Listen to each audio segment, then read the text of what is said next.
E aí galera, tudo bom com vocês? Hoje nós vamos entender a relação entre Anitta, o peito das vacas e a filosofia de Sócrates. Vem comigo!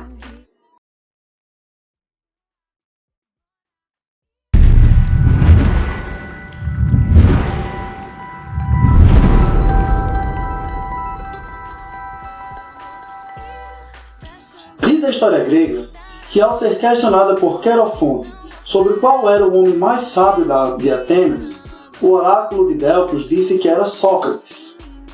Sabendo dessa notícia, Sócrates, a princípio, desacreditou e duvidou do oráculo, porque ele não se considerava sábio.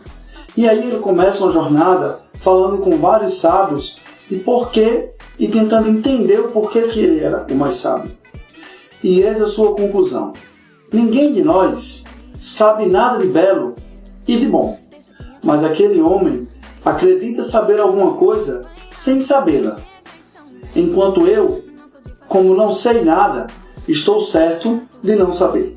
Neste vídeo, nós vamos entender o que é que isso tem a ver com Anitta, o peito das vacas e no atual momento da cantora e de seu engajamento político.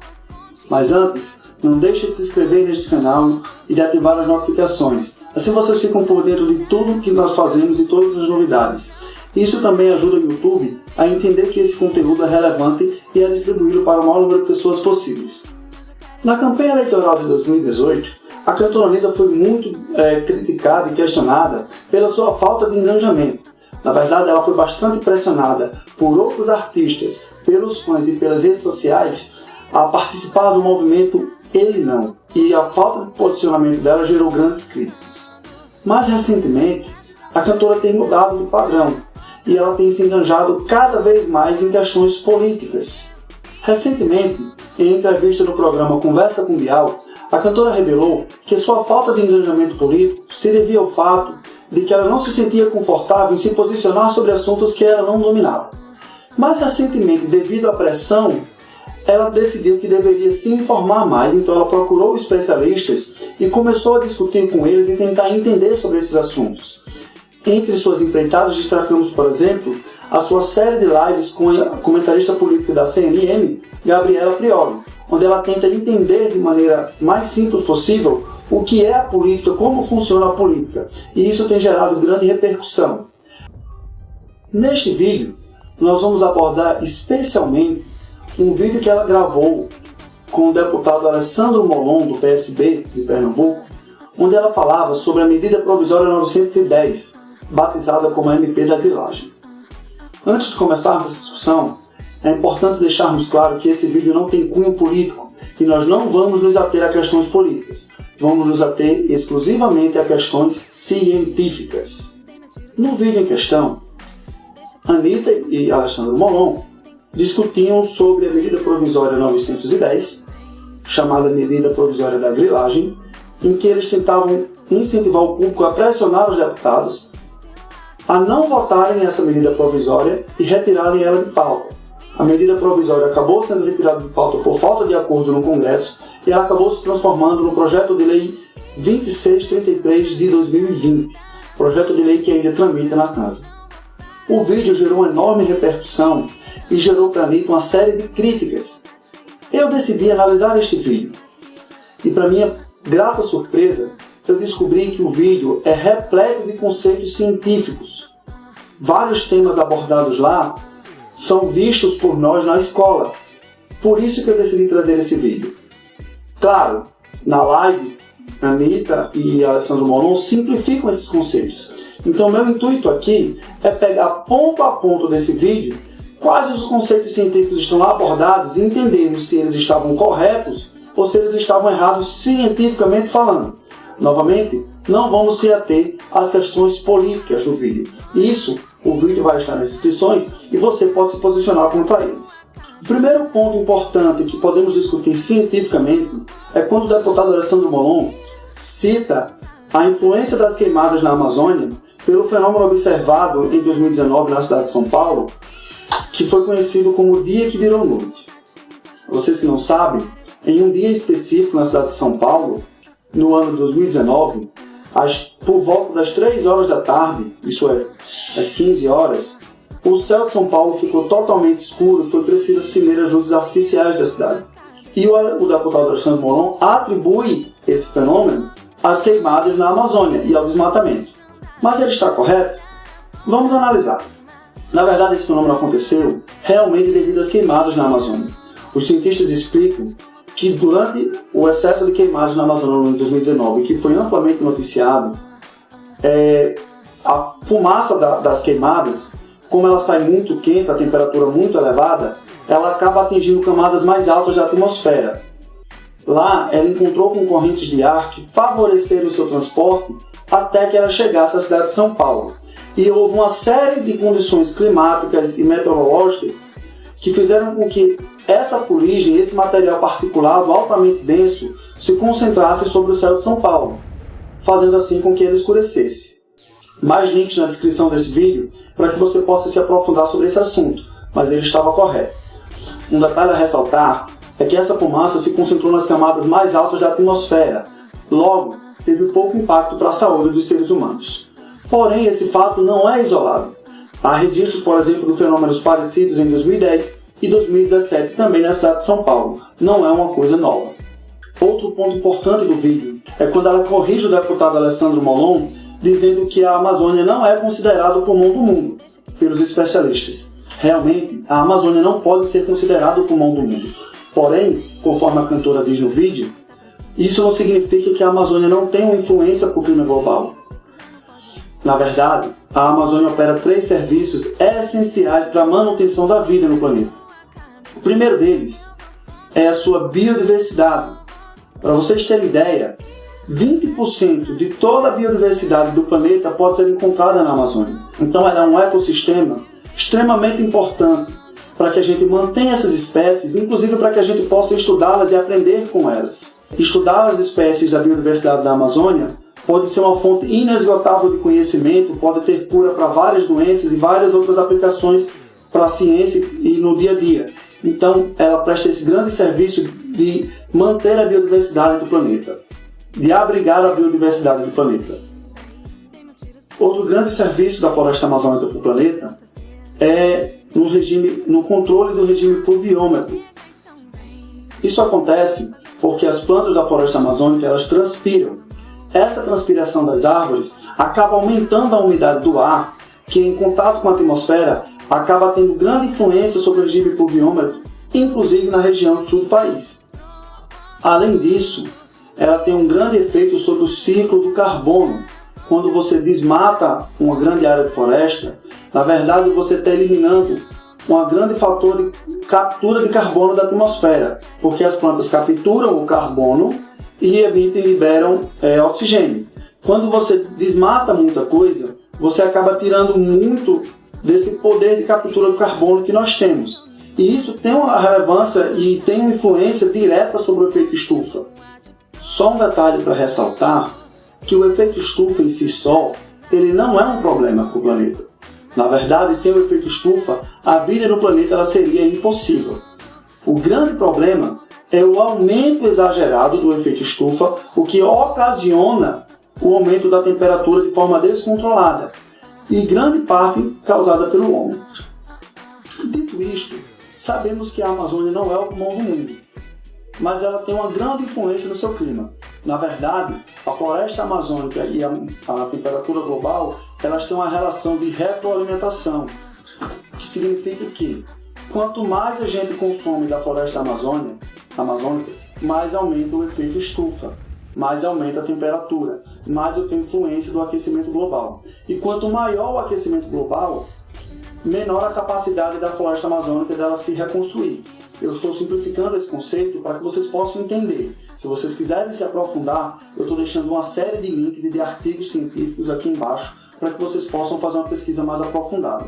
E aí vem também outro ponto já discutido na live citada, que é o ponto de não retorno. Segundo os cientistas, existe um ponto em que a floresta não consegue mais se recuperar sozinha e nós estamos caminhando para isso. Pesquisas mostram que ao atingir esse ponto, a floresta amazônica vai caminhar a se transformar numa savana, ou seja, o processo que nós chamamos de desertificação.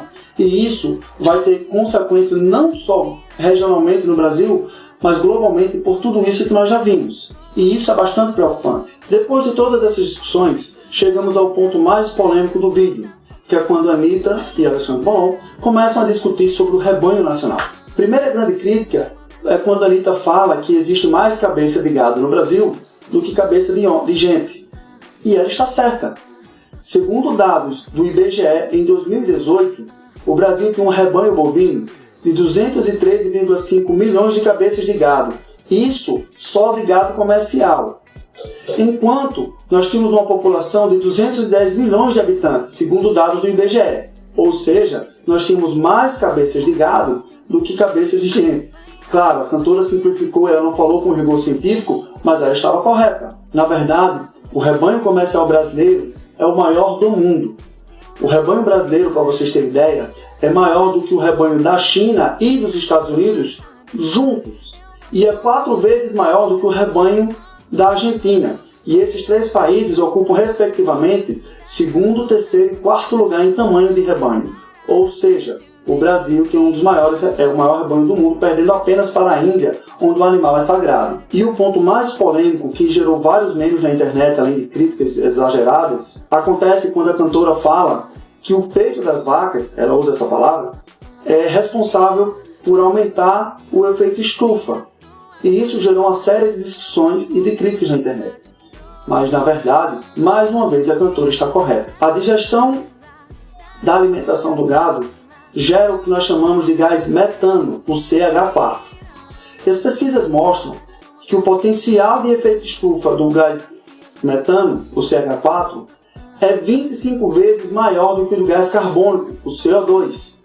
Na verdade, alguns cientistas dizem que esse valor pode chegar até 100 vezes mais. Então, mesmo estando em terceiro lugar na quantidade de gás presente na atmosfera, perdendo apenas para o gás carbônico e para o vapor de água, a sua influência no efeito estufa acaba sendo maior, sendo responsável por 15% do aquecimento global observado. Estudos mostram que se nós tivéssemos a emissão de metano equilibrada, nós poderíamos reduzir o efeito estufa em até 25%. Mas esse não é o único impacto do rebanho bovino para o meio ambiente. Na verdade, a emissão de CH4 não é o único efeito do gado para o meio ambiente.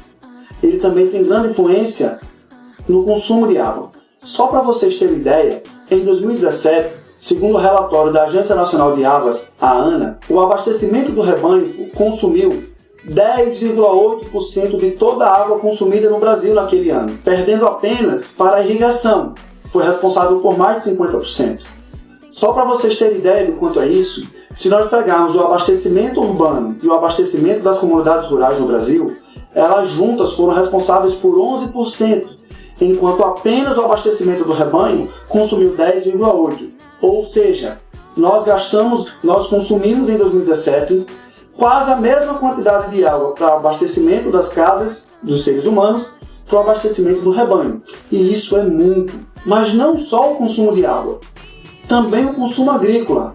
Só para vocês terem ideia, aproximadamente 80% de toda a soja exportada para o Brasil tem a finalidade de alimentação do gado. Isso porque, nos países mais desenvolvidos, quase não existe gado de pastagem como é aqui no Brasil, onde você tem um pasto, uma grande área de pasto que o gado se alimenta. Então, quase todo o gado nos países desenvolvidos se alimenta através de ração, o que faz com que 80% da soja brasileira exportada seja usada para a confecção de ração desses animais lá fora. Novamente, todas as fontes de onde eu tirei essas informações vão estar nos links aqui na descrição do vídeo. Porém, imaginar um mundo sem o consumo de carne ou dos derivados do leite é praticamente impossível. Tanto pela nossa cultura, é preciso um processo, uma evolução cultural enorme para que isso aconteça, mas também pela economia. Só para vocês terem ideia do impacto disso na economia, 1,7% de tudo que nós exportamos é carne bovina. Isso é quase a mesma quantidade, a mesma proporção de aviões que nós exportamos. E a Embraer é a terceira maior produtora de aeronaves do mundo. Ou seja, isso tem grande influência. O nosso segundo maior produto de exportação é a soja, da qual nós já vimos, 80% depende da criação de gado lá fora. Então, pensar no mundo sem carne bovina e sem derivados do leite é utópico, para não dizer irracional. O que nós devemos fazer é buscar formas de consumo consciente e novas formas de produzir com tecnologia. Nós temos no Brasil uma vasta gama de tecnologias que estão favorecendo uma criação de gado de maneira mais sustentável. E é isso que nós devemos buscar. Sem se ater às questões políticas, devemos ter consciência que a nossa agropecuária tem condições de se desenvolver de forma sustentável. É preciso apenas que nós entendemos disso para que a gente possa tomar os caminhos adequados. Portanto, tudo isso que a cantora Anitta tem feito, todo esse engajamento, é muito importante. Isso mostra que, de forma consciente ou não, ela está seguindo a filosofia de Sócrates e tem se mostrado, no meu ponto de vista, mais sábia do que a maioria dos seus escritos. Porque ao admitir que não sabe e buscar informação com aquelas pessoas que podem lhe repassar, ela mostra um grau de humildade e de sabedoria que a gente pouco tem visto ultimamente. As redes sociais está cheio de especialistas que não param sequer um minuto para ler um artigo, para entender, para consultar especialistas e ficam nessa discussão à toa, em debates políticos sem sentido. Portanto, fica aqui a minha admiração pela cantora e a minha dica para que vocês façam o mesmo. Admitam quando não sabem de uma coisa e busquem informação. Assim vocês vão estar crescendo. O primeiro passo para que a gente aprenda alguma coisa é admitir que não sabemos. E ela tem feito isso e tem prestado um serviço bastante relevante para o nosso país. Novamente, pensar no mundo sem consumo de carne e sem o consumo de derivados do leite é utópico, para não dizer irracional. Também atribuir esses problemas a uma indústria agropecuária má, que está pensando numa conspiração para dominar o planeta, também não é correto. Nós temos sim produtores agropecuaristas enganjados na sustentabilidade. E, inclusive, existe pressão no Congresso, não só no Brasil, mas em outros países, para que se tenha um consumo consciente, para que se tenha uma produção sustentável de carne, e inclusive encabeçada por alguns agropecuaristas. Portanto, não podemos também atribuir a eles uma culpa que eles não têm. O que devemos fazer é compreender esses assuntos e fazer uma discussão correta. Fica aqui o meu muito obrigado. Espero que vocês tenham gostado do vídeo. Se gostaram, deixe seu like, compartilhem esse vídeo e comentem. Dicas e sugestões são sempre bem-vindas nesse canal. Se não gostou, deixe o dislike. Isso também nos ajuda a melhorar cada vez mais. É isso, até a próxima. Muito obrigado.